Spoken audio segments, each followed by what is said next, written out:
much, Celia, and welcome everyone. And particular thanks to Celia and Graham and the respective organisations, Stiper and Regenerative Tasmania and the committee. It's fantastic to see a roll-up like this. 10 years ago, about 20 people and a couple of cattle dogs in the room. So that's good. And just thinking what Celia's just done about we're standing up with different occupations and interests. I'd say to be 100% of us standing up when the word student came along, because the exciting thing about this space, it's an ongoing learning journey, which is what makes it so exciting for all of us. So what I'm going to do today is do a broad picture view and then hone in on some of the specifics. Because at the start, if we know where we're coming from, we know what we have to do to address things. And it is such an exciting space. So when I'm talking about regenerative agriculture, it's all that range of practices. What they're essentially all doing is regenerating landscape function, whether it's grazing, biological inputs into cropping, cover cropping, keyline, etc., etc. And it's really, the point I want to make is that these are agricultural practices that enable landscapes, or what's now emerging as complex adaptive systems, to self-organise themselves back to health. So it's our role as farmers to step back and enable nature to get on with what she's very good at after millions of years of co-evolution. And so my message is pretty simple really. If we regenerate healthy landscapes, from that comes healthy food and fibre, and you'll see why that's so important later. And it actually means it's becoming very profitable to get into this space, and it leads to healthy people and a healthy planet. Sounds very big claims, but I'm 110% sure that I can justify them from what I'm seeing in my travels around the world. So we'll go to the big picture first, which you can see from those rats. They're discovering they're in an uncomfortable position, which is where we are. I'm still attached to the Australian National University. Down the corridor from where I am at the Fenner School are some of the leaders in planetary and Earth systems, and I can tell you they're getting more depressed every time they come back from the overseas committees. And so there we have on the left our blue-green planet. And there's only one that we know of in the universe, and the exciting thing is that it's blue-green because it's got life on it, and it was actually life itself that created conditions for life. About 3.2 billion years ago, bacteria in the ocean chopped open water molecules and put oxygen up the atmosphere. And over 400 million years ago, once the algae and other bugs and critters had crawled out of the ocean and started to break down rock to create soil, the great forests evolved, and so the carbon dioxide cycle began to be regulated. So she's an absolutely unique planet created by life, and now there's one species of that life starting to destabilise this extraordinary self-organised planet. And what's behind our shift into what's a gathering number of world scientists are calling the Anthropocene or the Anthropocene, that's that new geological era it looks like we're moving into. It's incredibly unstable and dangerous. What's behind it is what's now being recognised as the Great Acceleration, which was post 1950s. This acceleration in socio-economic trends, doesn't matter whether it was, I'll put on my eyes so I can see, whether it was population, real GDP, fertiliser consumption, if you like, the number of McDonald's restaurants worldwide, but all showed this takeoff that was pretty much exponential. And then if you look at the right-hand side, the blue, exactly the same occurred with the Earth system trends, whether it was carbon dioxide, nitrous oxide, methane, surface temperature, ocean acidification, which is coming from too much carbon dioxide, etc., etc. It's these trends, as population and GDP particularly grew, that has triggered our planetary crisis. And how powerful are we as a species? the Aral Sea was once the world's fourth biggest lake. If you look at its area, it's almost exactly the same as Tasmania. And that's what Russian industrial agriculture did with cotton in a short time. So we are a very powerful species when we put our mind to it. So I won't go into great detail, but there are 9 interrelated planetary systems that sustain that thin protective layer around our Earth and the way it functions with the right temperatures, an atmosphere, etc. And the more you look at the literature, the more it becomes obvious that the worst aspects of industrial agriculture, if not the major player, are a key player in destabilising those systems that's put us into this new dangerous phase of what's called the Anthropocene. There's a flip side to that.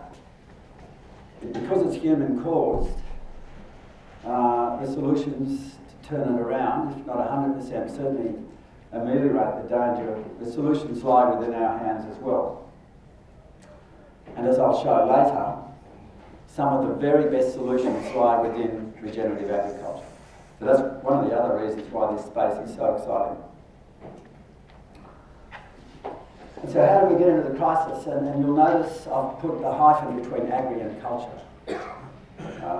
As I'll mention later, it's all about, as one farmer said, this square foot of real estate between our ears. It's the cultural approaches and paradigms we've grown up with, the way we treat the land, either for good or for worse, which has driven us to where we are, but it's also the potential to turn it around. I think it's really instructive to look at where our Western agriculture came from. Because agriculture did evolve fairly similar time around the world, but the one that's been adopted by the Western civilization evolved here in the Middle East in what's called that Fertile Crescent, 10 or 11,000 years ago when plants and animals were domesticated.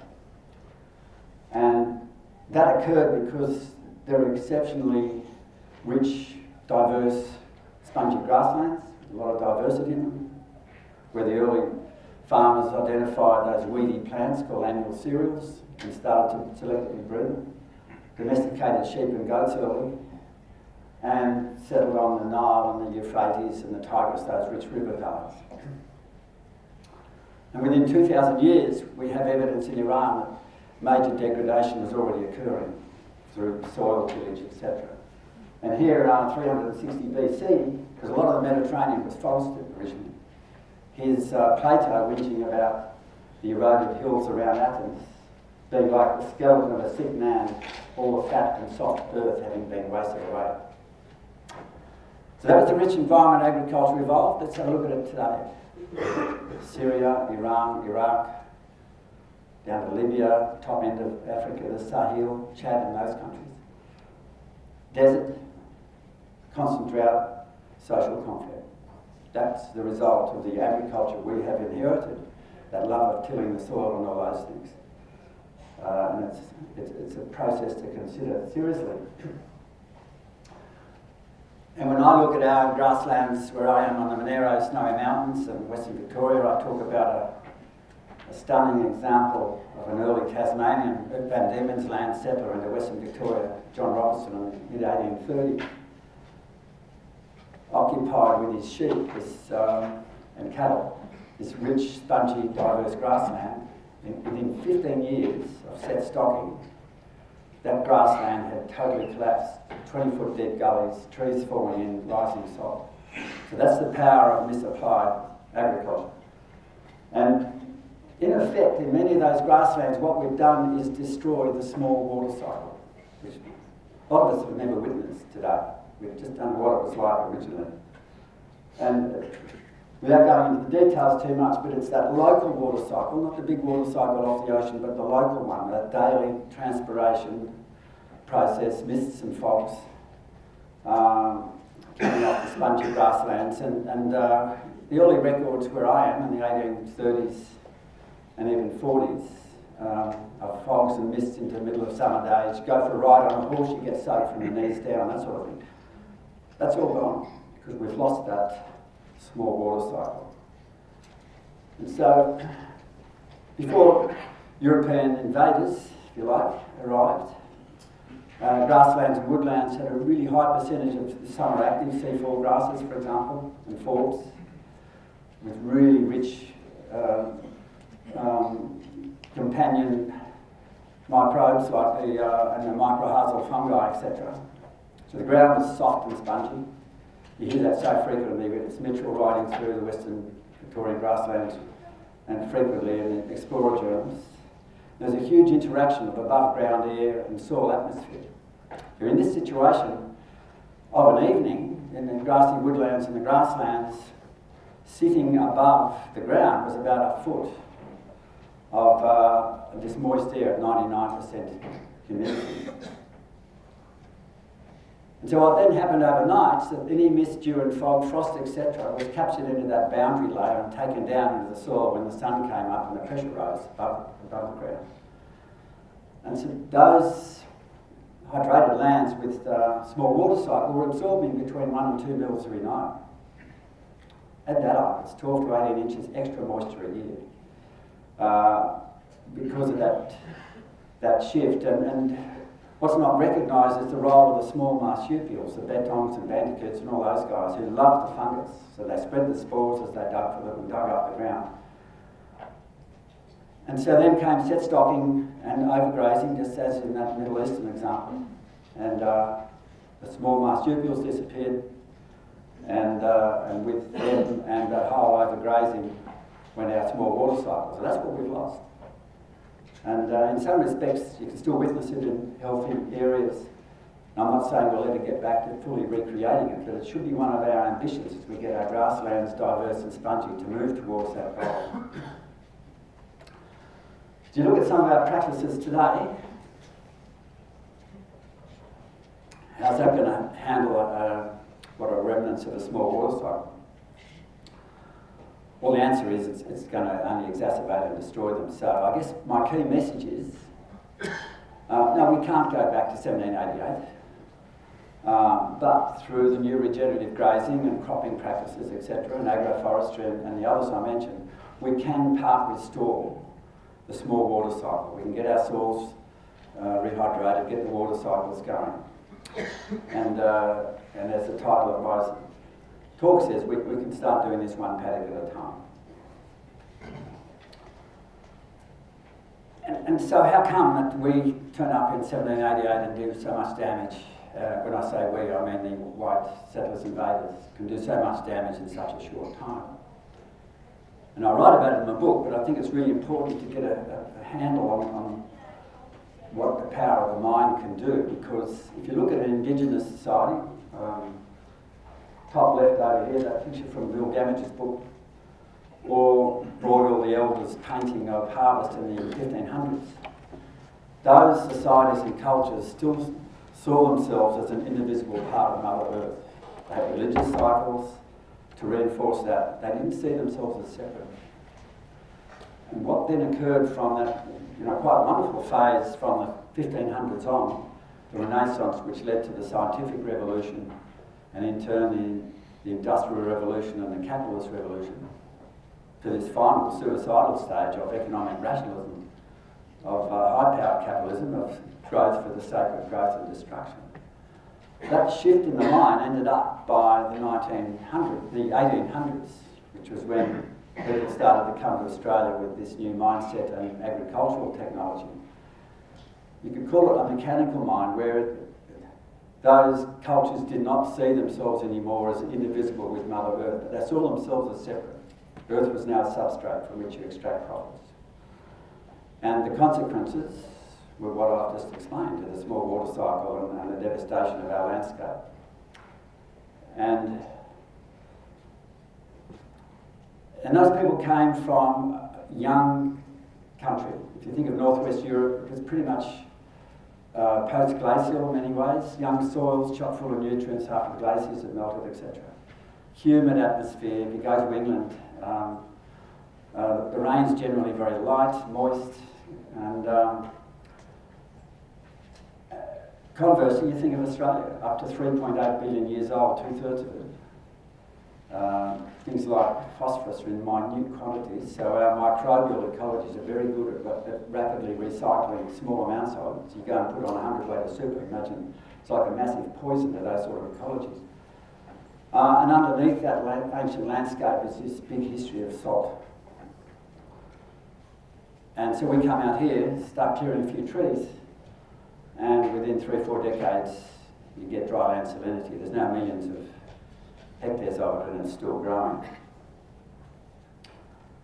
And we did that sort of thing. That was the loss of soil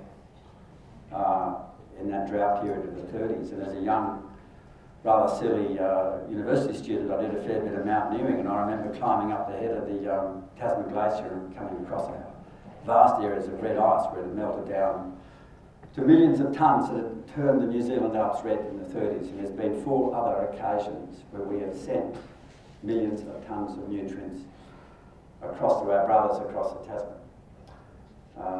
As I say, you guys follow the wrong football codes here, but they beat us up every year at Rugby Union, the All Blacks. I don't know why we send them nutrients for free when we haven't got many of them anyway. And it's still going on. On the left, I was in Victoria a few weeks back, and here's the Herald Sun cover page. Wall of dust hitting Mildura. And go back a few years, 2015, someone sent me a Facebook out of Swan Hill, same story. People were tracking the progress of this dust storm. So we're still doing it, mainly from overgrazing, tillage, sending our nutrients east. There's a better pathway. And the key is this healthy, biological, rich, active soil and all those other landscape functions that go with it. So I guess what I'm saying is that plants with animals can restore our farms and soils and our ecosystems and profits. We're not talking about monocultures of plants, nor industrial inputs. There's farmers in this room and worldwide now who are making equivalent or better profits without industrial inputs and without monocultures because they're letting biology do the work. Things like multi-species cover crops, richly diverse grasslands, ecologically grazed, and with a huge diversity of plant species. So how do we turn it around? Well, I think of my own experience.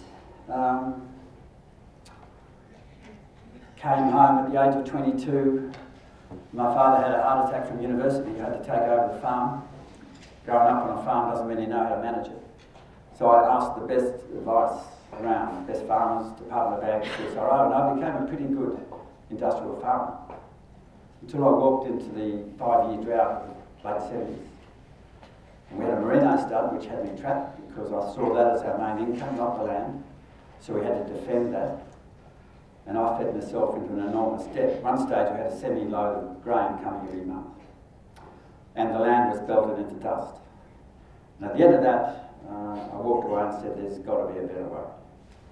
And subsequently, in the research I did, so many of the farmers that have made the shift to transformative ag said, yeah, droughts were one of the big head crackers, was their term, along with other shocks. And I reflect on my time then and I realised I did not understand how my landscape worked. I had no ecological literacy. I was illiterate, I couldn't read it. And so that's our current industrial paradigm.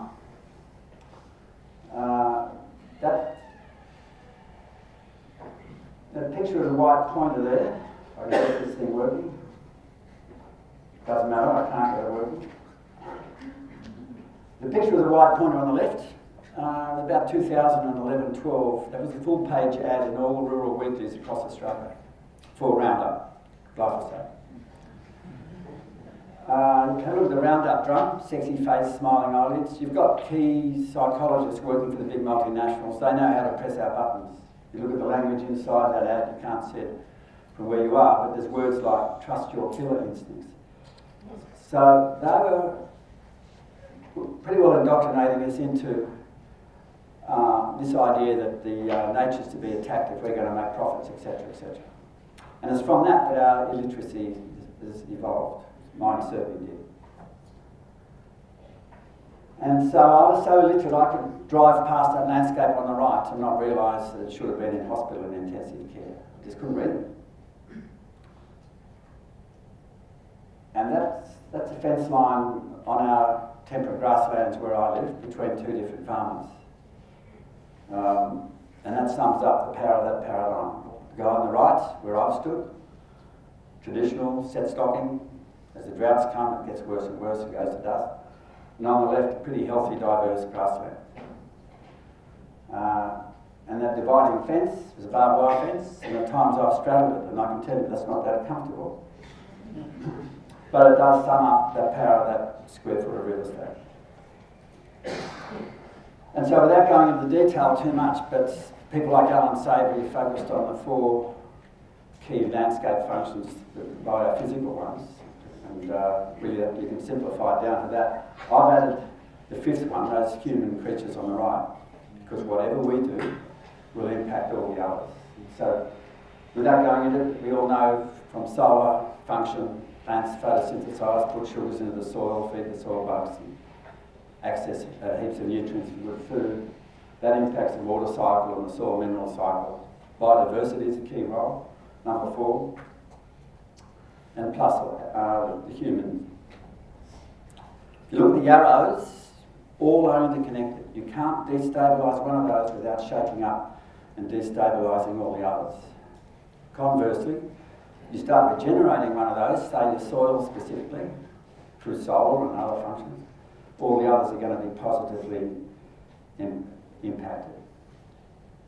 And so I asked that question again, what's that sort of behaviour going to do to those interrelated arrows in that functioning landscape? Well, it's going to do that. Chops straight away that interrelationship and that positive building. That's what I'm calling that complex self-organising capacity of those landscapes. And so let's move on to the positive. So I'm going to quickly illustrate some of these these landscape functions. So I guess as a farmer, I see my role as to stack on my land, for as long as I can, solar panels, the green leaves with chloroplasts of our plants, to produce the sugars, put them into the soil, get the soil going, and keep that ground covered to protect the soil as well. And it's obviously this is the key one that impacts all the others. And this is a photo from tough country in South Africa called the Karoo, equivalent to our Western Division or further out. I've stayed with Norman Kroon. Sadly, he's just died, but when he first went there, that country on the right, that desert, it was all desert. He said he had to walk a kilometre to find a perennial.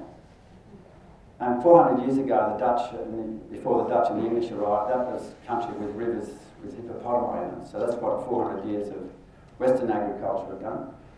Within 20 years, he turned that desert into what you can see on the left side, diverse, soft, and is now running 3 to 4 times more stock and at least adding more income through an ecological shift to holistic grazing. And so what Alan Savory evolved as an ecologist from the 60s on, observing and walking in barefoot during the guerrilla war and feeling the difference between set stock cattle country and following where the herds had been and noticing the softness in the ground, the difference, is that he used this template of those vast African herds. And I've deliberately put that shot top right of the wildebeest, that artistic, to show the energy that goes into the ground. And buffalo on the right, we now know there's possibly up to about 80 million that used to roam southern Canada, USA, top of Mexico. Similar stuff there. And so that's where the principles on ecological, holistic grazing have come from. And what applies in South Africa also applies in Australia. If you look at those two photos on the left, that red arrow is the same tree in that landscape. This is up near Bowen, so a subtropical country. 100 years of set stocking, too much burning, had turned that country top left. You can imagine that rock hard ground, what happened when a big rain event occurs up there, as they often do. Most of it would run off. But by switching to this new holistic ecological grazing, within 10 years, that's the result bottom left. This comes from some resource consulting service types up there. So you can see the ground cover, the regeneration of grasslands and shrubs.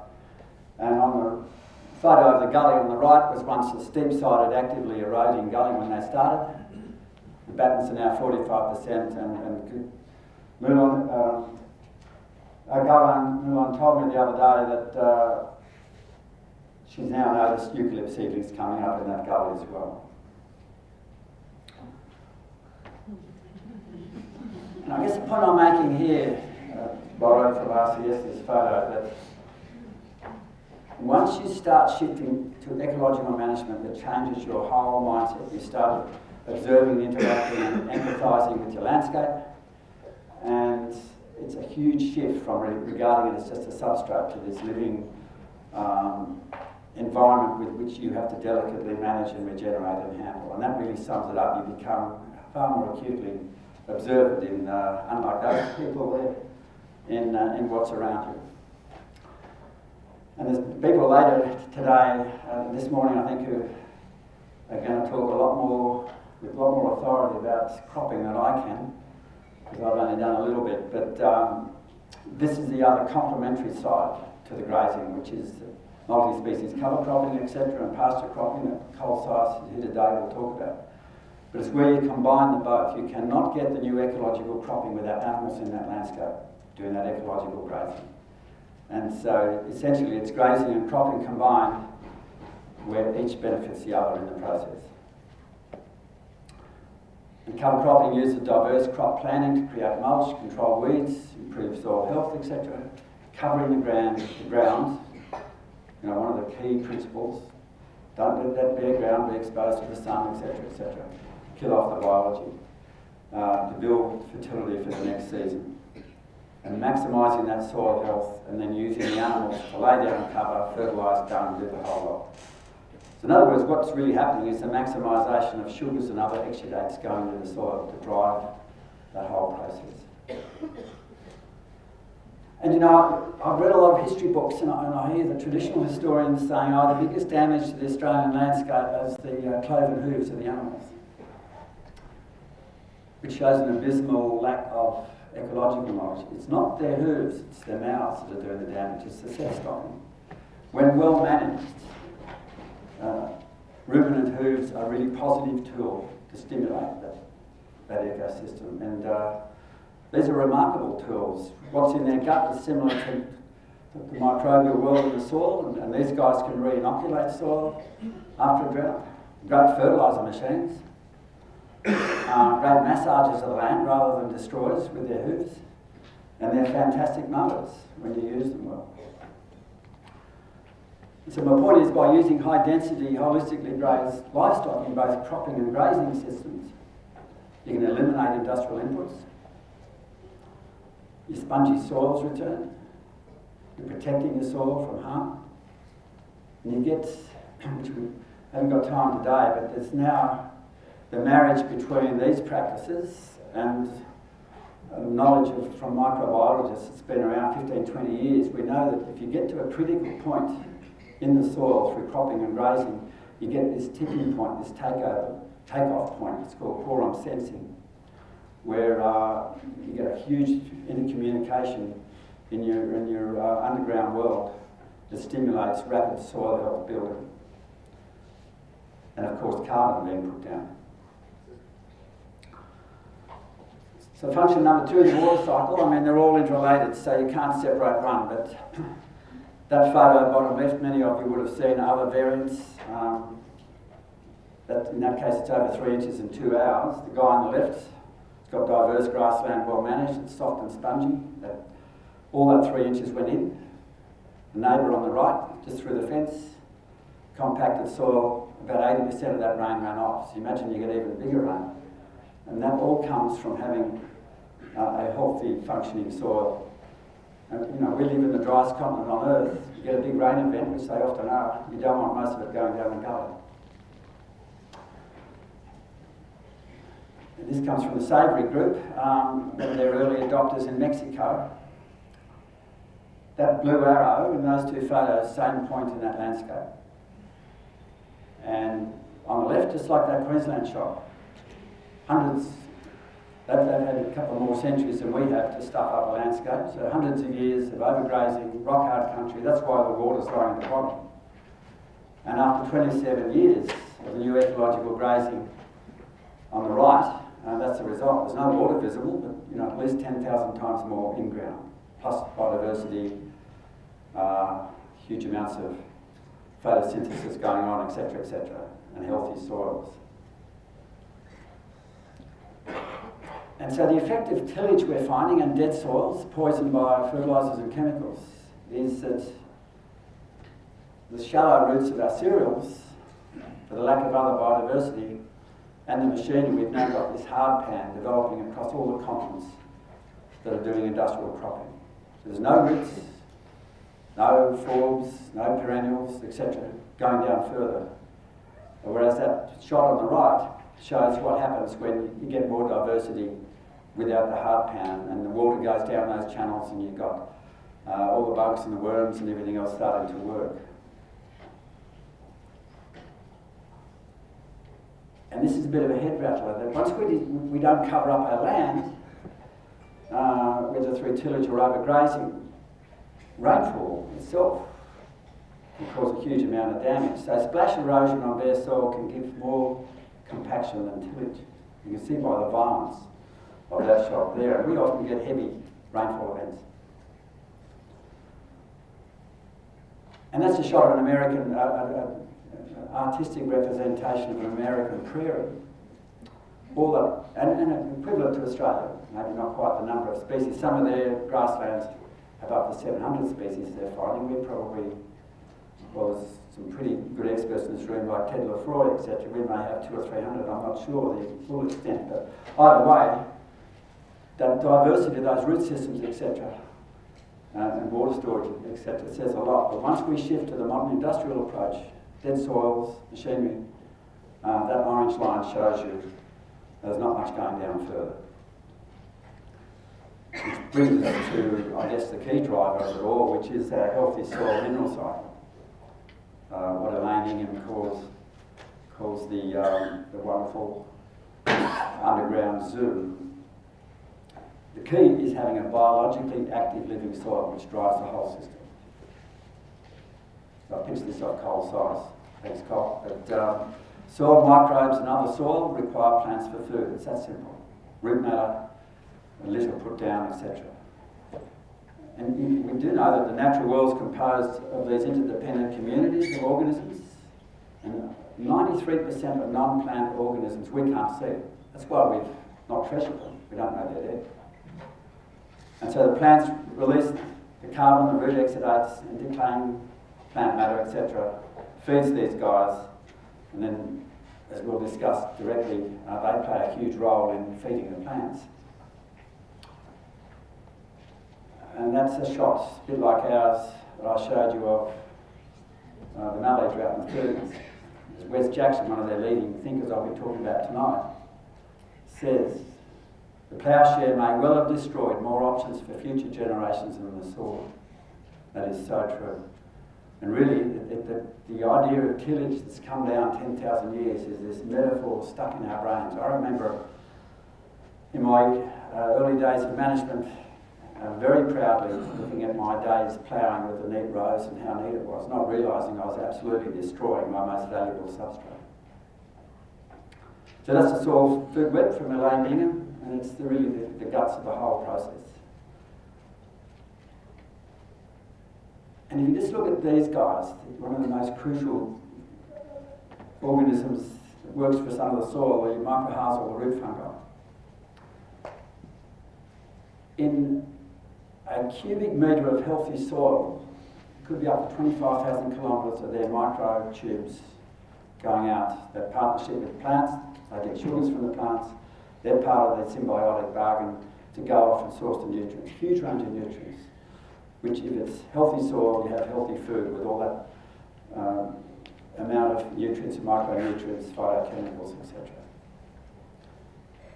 You go and spray, fertilise, kill all that off. Pretty much all of it. You're left with your drug addict, often monoculture plants, waiting for their fix of NPK, etc. And the food that's going on the supermarket shelves, it's got bugger all in it, which is high correlation now with some of the modern health diseases. There are other factors I'll touch on later.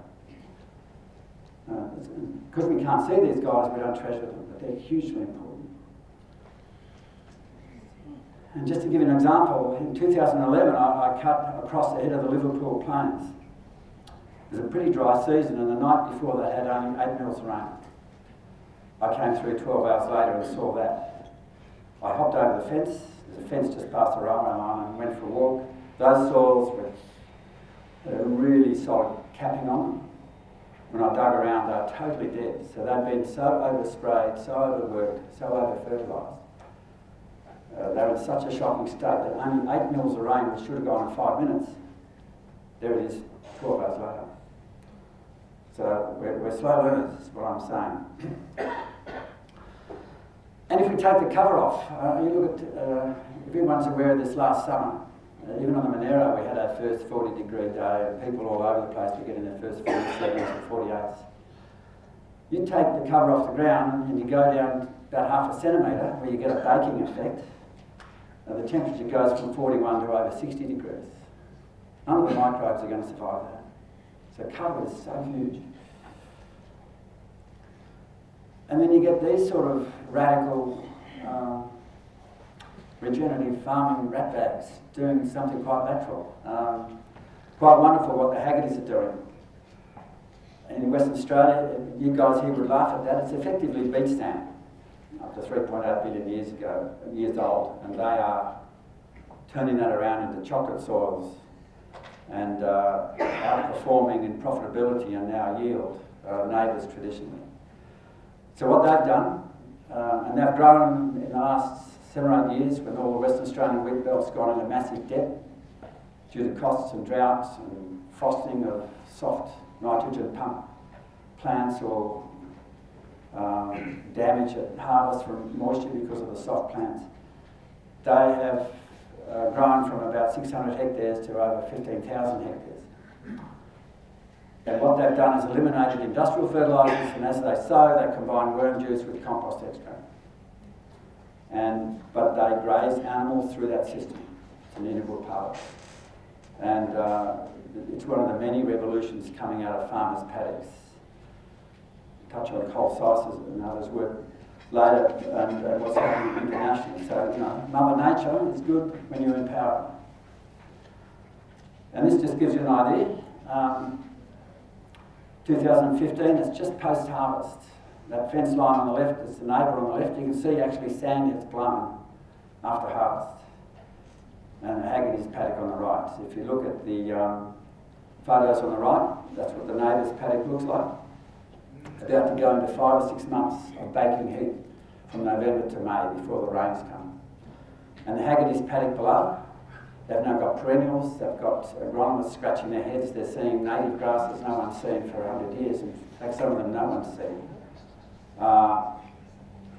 And that is covering the ground and is putting carbon in and green feed through the summer. But if you look at that top photo, for some reason, the traditional croppers hate green, so they go and spray the hell out of even that paddock, because it's a weed.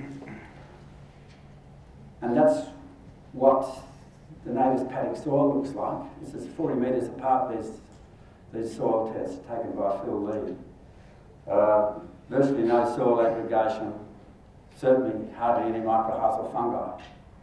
40 metres across the fence, you can't see the soil roots, covered in glomalin and other soil aggregation, beautiful air pockets for moisture storage, etc. So it's chalk and cheese when you let nature do the work. And I'm only going to touch on this because I've got two very good experts going to talk about this a lot better than me in a minute. But I think this multi-species cover cropping applies not just for the croppers, but for people like me with historically degraded light granite country. We can do these sort of practices and kick it up the bum and get it functioning and create more feed. We can lift both production and the ecology. So I'll skip through it because Cole will touch, but it's basically piling on as many diverse functions of cropping and cereals another matter. To prepare the soil for next year's cropping, or I think that's Cole's photo on the right, you can even harvest in the same year if it's well managed. Of course, you would have all heard about Gabe Brown. Spent a few days with him late last year. He and Cole and others working together. But Gabe Brown now is getting 400 or 500 emails a day, he told me, from concerned croppers in the States. They're totally rattled by the losses they're making, and they're trapped by the American crop insurance program and the whole industrial setup. And he's pioneering this approach, which I'll leave Cole and them to talk about. But this is a dramatic example of what his approach has done. On the bottom of that shovel is his soil. You can see the beautiful aggregation and the colour and earthworms crawling around. This is the top end of the prairies in North Dakota, so it's pretty handy soil to start with. The little clump of soil on the top of that is his neighbour about 50 metres away through the fence. So I imagine if you got a penetrometer, pushed it into Gabe's soil, it'd be 200 or something psi. If you didn't break it on the plot on top, it'd be certainly 1200 or more psi. So you imagine the moisture absorbency into those two different soils, quite radically different. And his infiltration tests now tell us, so before he started this shift to regenerative cropping, his soil infiltration was about half an inch an hour. The soils were like that plot on top in the photo. After 11 years, they've gone up 20-fold, 10 inches an hour. And now, after 17 years of cover cropping, the first inch goes in 9 seconds, the second inch in 16 seconds. That's dollars in the pocket, because the critical limiting factor for all of us is moisture. And so really, the key driving factor here is your soil organic carbon for both grazing and cropping. And that's what's dramatically changing agriculture one paddock at a time. And I'll just go through these quickly, but I'm not degrading the importance of biodiversity, dynamic ecosystem communities. It's a time factor, but it's as crucial as the other three functions. Because once you start getting function back into your landscape and you get bird, insect, pest, spider, parasitic wasp control, a lot of your insect predation and other factors disappear, as do the diseases in cropping soils, because you've got all these control mechanisms that nature provides. And just one quick example, the really innovative agroforestry network of Melbourne. Forestry driven by farmers for farmers, so not monoculture for pines, but using forestry superimposed on a farming landscape. So in this case, Andrew Stewart is one of the co-pioneers. The photo on the left was where they'd got to in 1994, down to only 2% in what was a pretty well forested country originally. They were getting salt, they were getting diseases, lambing and calving percentages were dropping. And then they put about 20% of the place into diverse agroforestry. And that strainer post bottom left is the same as that strainer post on the right where that guy in shorts, Andrew himself, is standing. So it's the same photo. Even the fact they took out 20% of the land, their profitability and performance is still above the starting point. They've also stacked in another 6 or 7 enterprises, 3 or 4 from well-managed forestry, bush tucker, cut flowers, farm tourism, etc. So it's social and economic diversity that comes from ecological diversity when it's well managed.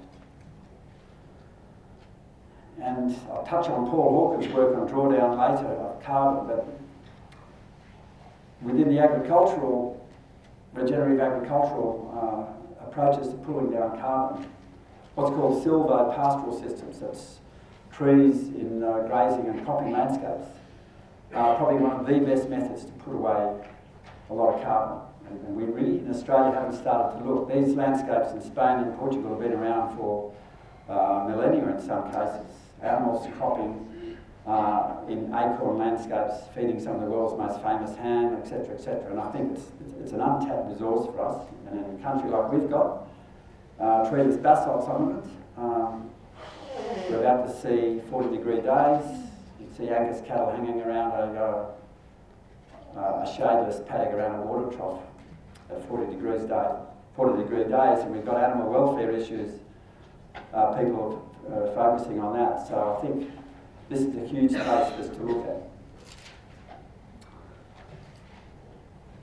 So how do we address this bigger picture, the fact that we're into the Anthropocene? I'm just repeating that other slide, saying yes, the worst aspects of industrial ag are one of the key destabilisers of our integrated planetary system. But what I've just shown you, in terms of carbon and water and other things, we have many of the best solutions. And about 15 years ago, some of you would have heard of Paul Hook, one of the leading social and environmental change agents of the last 3 decades or more. Written books like Blessed Unrest and The Ecology of Commerce. And about 15 years ago, he got sick of asking climate scientists, okay, it's not looking good, what do we do about it? And they said, well, we don't know, we're just crunching the chemistry. So he organised for 70 scientists and analysts to come up with the 100 best methods of how to address carbon dioxide, either drawing it down or stopping it going up. And they fully costed about 80. And the last couple of years I've got to know him and speaking to him fairly regularly, and I said, well look, in your top 30 or 40 you've got 7 or 8 methods of regenerative agriculture. We're all doing the same thing. What happens if we put them together and call them Regen Ag? Look at the numbers. Well, the numbers say that by nearly 2.5 times, Regen Ag is number 1 at addressing the main issue of climate change. We can pull down more carbon than the next best methods by nearly 2.5 times, which is incredibly exciting. And not long ago, a few weeks ago, I was down in Gippsland near Druin, and I visited this guy, Niels Olsen and his family. They've just signed and received and been awarded the first carbon credit under the UN Paris Agreement with their soil key technologies. Multi-species covers with animals, and drilling in soil with a new technique. But either way, you can see those soil samples on the right. That's less than 2 years going from that light-coloured one to the dark one. Some of his paddocks is fixing 0.9% of carbon a year. Quite extraordinary what we can do. And without getting you too depressed, I'll finish with the last section, which is just as important as regenerating landscapes and the earth systems, and that's human ill health. How in the hell did we get into this crisis? And I showed you at the start the great acceleration of social and biophysical. One of those ones I should really put in there and highlight is that the rise of modern health, mental and physical diseases is an exact parallel of all those great accelerations. The one, the degradation of agricultural soils and landscapes, is intimately connected to the rise of modern diseases, from both what we're putting into the soil and the nutrients we're degrading from our food. So we now know that the worst aspects of industrial agriculture destroys food nutrient availability, diversity and quality, and is definitely putting man-made poisons into our foods and into our critical second brain, our microbiome and our gut. And the background of that is that, I won't waste too much time on this, but we, as a species, we evolved for about 1 million years in Africa. So we're hardwired in our alimentary canal, our gut, our organs, to have feedback processes with our brain to detect critical nutrients and micronutrients that we might need or we're lacking. Whether it's from hunter-gatherers, the women gathering the food and the medicinal plants, or the hunters, who aren't just hunting meat. Really healthy meats off healthy landscapes have been browsing shrubs as well, and there's tens of thousands of phytochemicals in them. You know, your phenols and your terpenes and your tannins, which we've ignored in some of our grazing systems. We've ignored the vertical component. But all that relates to healthy food. If it wasn't so sad, it is a bit funny, but that's sort of where we're moving. And you can guess the brand that goes on the milkshake container. And look, there's dozens of papers now that shows that once we started to breed specifically for plants that are responsive to high input production and irrigation, or cosmetics, original wheats that could hustle in drought and for nutrients, now dwarf, focused on production and responsiveness to fertilisers, all those things. Nutrients are crashing, paper after paper. And this 63 wheat cultivars, they're mainly the soft whites, the red wheats, massive drops, and there's dozens and dozens and dozens of papers.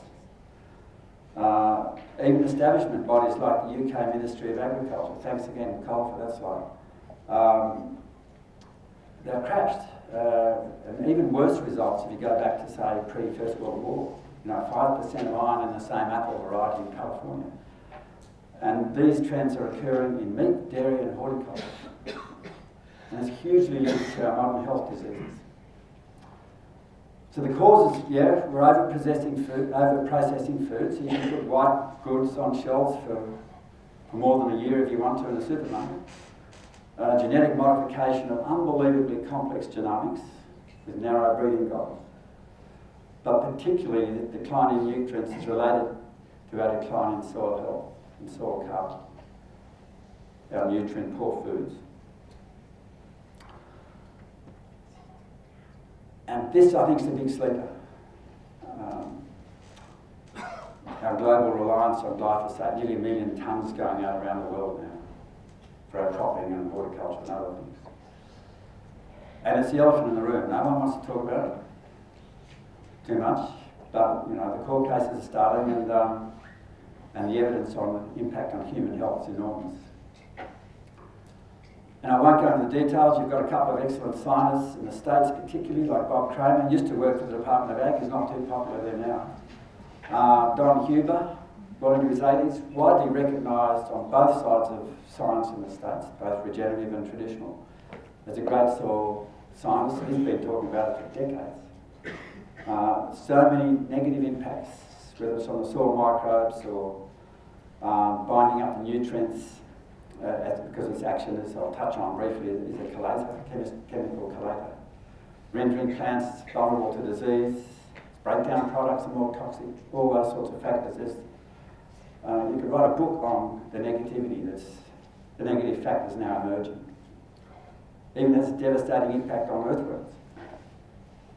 Unsurprisingly, and it's a foreign chemical that nature's not co-evolved for. But there's two key reasons why it's emerging as such a dangerous chemical. It interferes in the Shikimadi pathway, which is a crucial protein formation pathway of hormones and enzymes in our gut. Monsanto and company said, oh no, it's not a problem. Humans don't have the Shikimadi pathway. They're right, but the microbes do. They're the guys that do the assembly and the key functioning in our gut. And the other dangerous thing is it's water soluble, and we now know it's penetrating key gut linings, as well as being evaporated into the air. And there's organic farmers 40, 50 k's out from the Mississippi losing status because glyphosate started to show up, I think, from rainfall. Is it in our food and water? You bet. Tests increasingly show it's there, and we now know it's having a devastating consequence. And that's through the work of Zach Bush and people like that, who's now got a team of researchers in the eastern side of America, PhDs and senior researchers, and some of their findings are really alarming. I just spent a couple of days with them. So that's our second brain, the gut microbiome, nearly weighs the same weight as our own brain.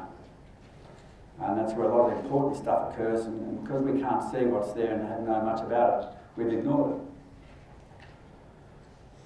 But we now know, because it's water solubility, that some of our gatekeepers, if you like, in our stomach are now being corroded and making things like glyphosate able to penetrate into our bloodstream and wreak havoc.